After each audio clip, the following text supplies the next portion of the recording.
Hello everyone, আমি প্রহ্লাদ আবারও চলে আসলাম আরেকটা নতুন সেশন নিয়ে। এই সেশনে আমরা জানতে চলেছি সেলের আর উইলের ব্যবহার সম্পর্কে, মানে সেল কোথায় বসে আর উইল কোথায় বসে।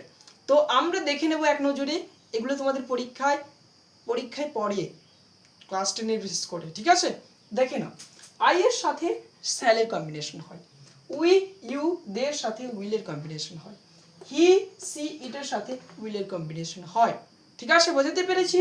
আই এর সাথে সেলের কম্বিনেশন, উই এর সাথে উইলের কম্বিনেশন, ইউ এর সাথে উইলের কম্বিনেশন হয়, দের সাথে উইলের কম্বিনেশন হয়, হি এর সাথে উইলের কম্বিনেশন হয়, ঠিক আছে? সি এর সাথে উইলের কম্বিনেশন হয়, ইটের সাথে উইলের কম্বিনেশন হয়।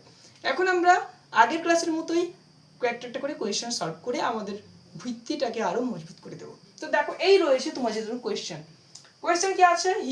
হি এর সাথে কিসের কম্বিনেশন হয়? উইলের কম্বিনেশন। তাহলে আমরা উইল বসিয়ে দেবো, বাড়ি যাব। সি এর সাথে কিসের কম্বিনেশন হয়? উইলের কম্বিনেশন, উইল বসাবো, ঘর যাব। দের সাথে কিসের কম্বিনেশন হয়? দের সাথে উইলের কম্বিনেশন। আই এর সাথে কিসের কম্বিনেশন হয়? সেলের কম্বিনেশন। এটার সাথে কিসের কম্বিনেশন হয়? উইলের কম্বিনেশন। উই এর সাথে কিসের কম্বিনেশন হয়? উইলের কম্বিনেশন। বোঝাতে পেরেছি সেল আর উইল কোথায় বসে? তো এরপরে ক্লাসে আমরা শিখব হ্যাভ কোথায় বসে আর হ্যাজ কোথায় বসে। তো আগের ক্লাসের জন্য অবশ্যই চ্যানেলটিকে সাবস্ক্রাইব করে যেও।